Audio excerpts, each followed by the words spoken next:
Hello everyone, and let's do a book talk about Immortelle by Catherine McCarthy. This actually is a second chance author for me. I did read another book by this author and it was not my favorite thing, but I actually rather enjoyed this one.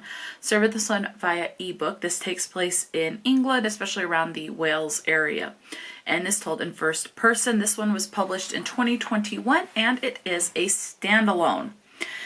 This is an adult horror gothic.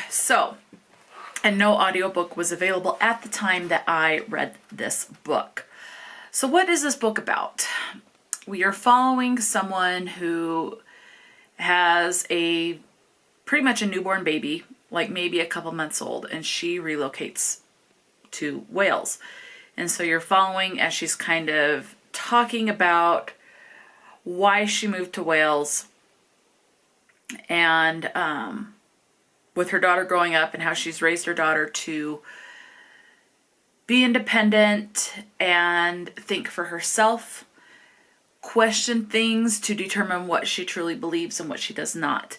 This is a religious horror, I would say, as well. There is a priest involved. They go to church because this is a small community. And then at one point,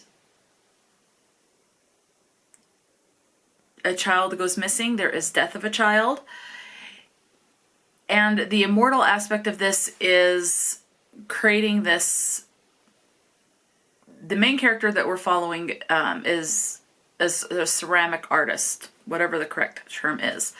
And so she creates these kind of like an urn that sit at the grave. She learns about people, or she started doing that at a certain point. And to really commemorate the person that has passed away, especially this child, and she starts getting commissioned and all of this. So she ends up being pretty much a big deal. And her name is Eleanor. Potter, that's where she was looking at. She's a potter with ceramic clays and stuff. She's the mother that we're following, and things start to happen where they start to question if one, religion is real. Talk about going to church just because the small community goes and try to have tighter friendships, and rather than going because that's what you actually believe, religious wise. And so there's talk of that, and then there's a lot of speculation as far as if ghosts are real, like paranormal activity, is that real? Witchcraft, demons, and then there's talk of seeing the dead, communicating with the dead, and things like that. So one of the big things is children going missing and ending up dead. So there is death of children, loss of a child. Eleanor's daughter's name is Rowena. She does play a big part in this book as well. And that's all I can tell you with this being fairly short. It was only 118 pages. So that's all I can tell you without entering into spoiler territory. Oh, I will say this. There is question as far as if the leader of the church is corrupt, and how so. And that's all I'm going to say about that too. Okay, so what are your content and trigger warnings? Well, as you have already heard, you have loss of a child, gone missing, and death. You also have affair talked about, and someone not wanting to step up to be said parent due to a child resulting from an affair. So there's your content and your trigger warnings. As far as with it being religious horror, you do have talk of demons and devil worship and witchcraft. So in case that's bothering to you.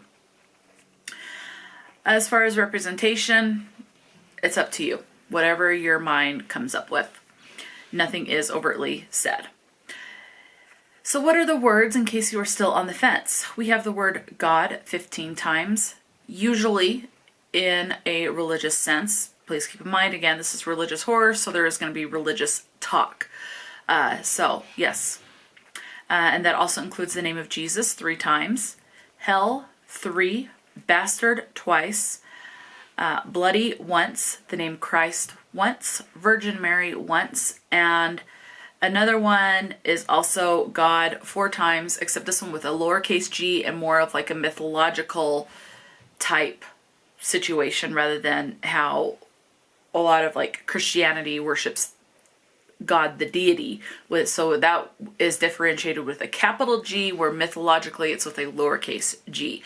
That is it. Let me know, have you read Immortelle by Catherine McCarthy?